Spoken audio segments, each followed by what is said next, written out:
Hey guys.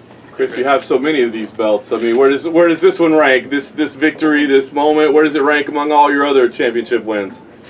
Do you know one thing? When I came down, I hear about gonna fight at the forum. I say, you know, it's got amazing. I lost my belt here, I gone back here and the fight, I got a title. And I work really hard for this fight. Almost I always work hard, and I feel really happy to have the opportunity and make the history. You know, this is gonna be cool. Only fight against the foreign title. It's just means we never quit. Doesn't matter how hard in our career. I have a lot of downs, good times in my career, but I don't quit. You know, I make me strong, and this I like to show my fans. So don't quit, make it strong, and it's hard every time. I broke my nose 2 weeks before this fight. Oh wow! And we keep training. I use my mask, the Power Ranger mask, and keep training, and here I am. You know, this is fighter life. How does this win motivates you in your future endeavors in Bellator? No, I'm really happy working Bellator. You know, this is my new home, new era, and I don't have any problem around. The boss want to work with the fighters, don't have any problem. I'm just very thankful to be here to work with Bellator. Cris, you mentioned being back in the forum. I wonder, like you pulled up to the arena today, as you're walking through the halls. I mean, were there any feelings and like flashbacks to the night you lost your title? What was it like? You know, when I lost that title, I get out the cage. I don't feel sad. I speak it real.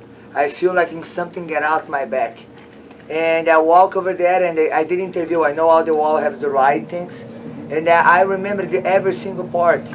And then I did the interview. I was not sad. I feel like everything happened reason. If I not lost that belt that day, I was not here now, champion Bellator. And here I'm happy. That I was not happy. I was working. I feel as a slave. And then I was not happy, and here I'm happy. It's something I choose to be. Cris, do you think the greatest part of this is your 11 years between championships? You won in 09, now you win a championship in 20. Your longevity, do you think that's one of the greatest aspects of what you've done in your career? I think every fight I try getting better. Like this fight I can show a little bit. Everybody thinks, she don't have a ground, and then no, I think you learn it every time. I think it makes the difference. Even champion a long time, and I always have it humble to go to the gym and to learn and respect my team. When you talk about, how do you feel the greatest female MMA fighter ever? You know, I never say this. You know, I feel like my fans have to say this. I feel just happy to be the 4th time in my career. It's a lot of discipline, a lot of good people around me, and thankful for my team, and God bless me. Cris, talk about the mindset coming pela out. sua vitória. O que significa para você de lutar no Los Angeles? Você vestindo as cores do Lakers? Eu acredito que o Lakers fez muita história aqui, né, no forum. I think it's just a respect for all the athletes be here and make amazing opportunities for everyone, and I just be thankful. Cris, she was giving you a really tough fight. What advice were you getting in the corner from your team? You know, I was ready for 10 rounds. You know, every time I get it second round, she's getting more tired. She's getting more tired. In the cage, I know the plan. She's hugging me for taking out, but I was hugging her and she's tired. She's getting tired. I just have to be patient. You know, something I always don't have. Everybody knows. And my team is working very good for me, the patient. And I know I have the weapon for finish the fight, like strike or ground. Just have to be patient. I think this different, this fight. What's the most important thing you learned from South Africa and your new team? I know, then have a dream. Like when I start training there, I look every eyes there, the guys training, then younger than me, and then still have a dream inside their eyes. And when I get out for Fight Felicia and I train there, I give the dream in my heart too. It start to make my eyes shine. And then this is I'm very thankful. You know, then giving me the shine in my eyes again for be a fighter and continue doing my job. Cris, everyone talked about how, you know, Julia Budd might be the biggest competition for you for a long time at featherweight because she was also so dominant. In terms of being in the cage with her, was she as good as you expected and as dangerous as you prepared for? No, I trained always hard for my fights. I knew she was 80 years champion, defeated, and she lost for big names. You know, I knew I was going to step in one good champion. You know, I respect her because of this I work really hard. Which Laker jersey do you have? probably There you Cyborg. go, Yeah. Kareem. Hey Chris, when you talk about that mindset coming out in the fourth round, why was that the time to kind of go exert your no longer be patient, exert your aggressiveness, and kind of get put around? Finding the opportunity. You know, sometimes I go too anger too easy, I go to the honey too fast. You know, I think I'm starting learning a little bit more. I always have the same game, but I'm getting better every time. But I think patient, I can be more time in the cage. You know, I think it gives you the experience. Yeah, Chris, you know, you said that you would like to do a featherweight Grand Prix. Two questions. One, would you want to defend your championship all the way through Grand Prix if it does happen? And is there any certain person that you're looking out to maybe face some time down the line during that Grand Prix? You know, I came from shooter box, and then everyone there doing Grand Prix in Japan. And then Scott, nice to work with him because he can work on other promotion. And this is one dream I have, you know, this is, I don't know if it's gonna happen, I just say it's Grand Prix, but now, because I signed a deal with Bellator, I can able to do boxing, I can do pro wrestling, you know, and now I just have to wait, see what my manager and the Scott Coker have a plan for me. I just continue training and wait for the next opportunity. Chris, what can you tell us about your new team, Richie Kwan and everybody? What? What can you tell me about your new coach?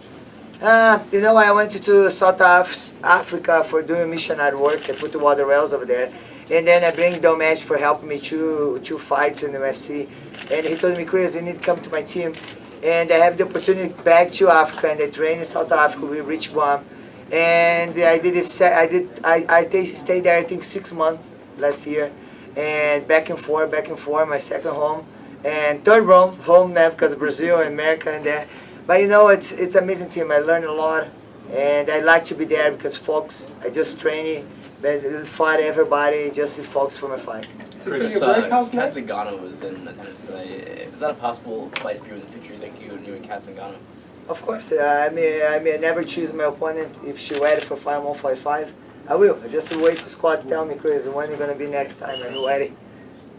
Chris, you talked about 2020, but what would you say was the most difficult part of the fight? This fight? Yes. I think be patient. Be patient, you know, take care, don't do mistakes. You know, this fight is special. I want to be back, be champion. But the one thing is do what I do in the gym. If I do it at the gym, I knew I was going to get the victory. You know, and then just be patient. Chris, you talked about 2020 as a year where you open up eyes. People will look at you again. Do you think you did that with your performance? And what do you have to do the rest of the year for them to look at you the way you want them to look at you? You know, one thing, I never did something for prove anything in my career. You know, I just do my thing, and I just go over there to do something I love to do. And I just let my fans think, you know, let it do my performance, my faith I have, I show them, change them, you know, put some seed in hearts, and that's it. I just love to do what I do, and then I think this is make them happy. Do you feel like now you have a lot of options? I mean, this opens up all sorts of possibilities for you? Yes, I feel happy, I feel motivated. I think 2020 it's a new year for me, and being Bellator, I'm really happy.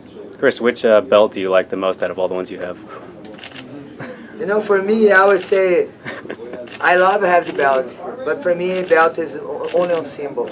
You know, for me, I know I have 4 there, but first thing to be the people lives champion. You know, I like to make difference in people because okay, I hold this title today, maybe tomorrow I'm not gonna hold. Like the UFC, other ones I don't hold, and then. When holding the title, sometimes I'm not going to have the title, but if I do something nice to the people, bless on others, I'm going to be in their lives forever, and they're going to be the champion then forever. This is the main thing for me. But I hold the belt as a symbol, it's nice, people love, and I love too, I love defending, and for me it means like just a symbol. Where do you rank the win amongst all like your other wins? Huh? Where do you rank this win compared to all your other wins that you've had in your career? I think every belt is something special for me. You know, first one, Strike Force, is a featherweight division. Scott Coker make 145 pounds. Invicta, I was coming from hard time in my career, and everybody saying, oh, yeah, she need to prove something, and I come and I fight for the Invicta belt. And UFC, we make the difference and make history. Now I have my division there. They never want to have me there.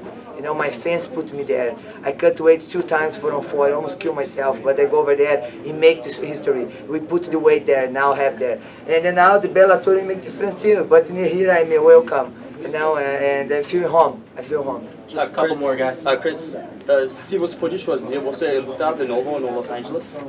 Okay? Você lutar de novo no Los Angeles? Se você pode fazer? Se eu posso lutar de novo, né?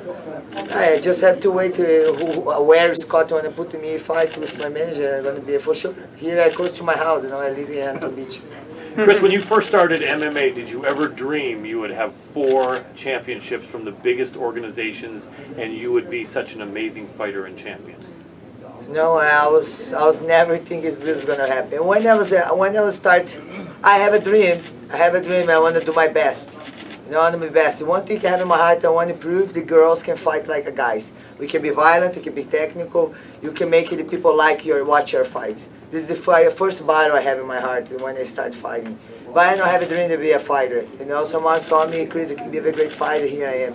He find me, and I'm just thankful. You know, I feel blessed to have the opportunity to hold 4 titles. Are you going to have that moment when you get home where you lay out all 4 belts to kind of take it all in? Yeah, we're going to take picture. I here have in my hotel now. I have the 3 other ones. They're really heavy. I had to carry them up the stairs with my bad leg. Heavy belts. Cris, I know Scott has said your contract is heavily incentivized. Did you, in the back of your mind, have that bonus in your head saying, I got to knock her out? I think I was never fight for money. I think money for me always consequence. You know, and it's the same thing. I fought Julia Budd, but I was not put my mind I was going to fight for the belt.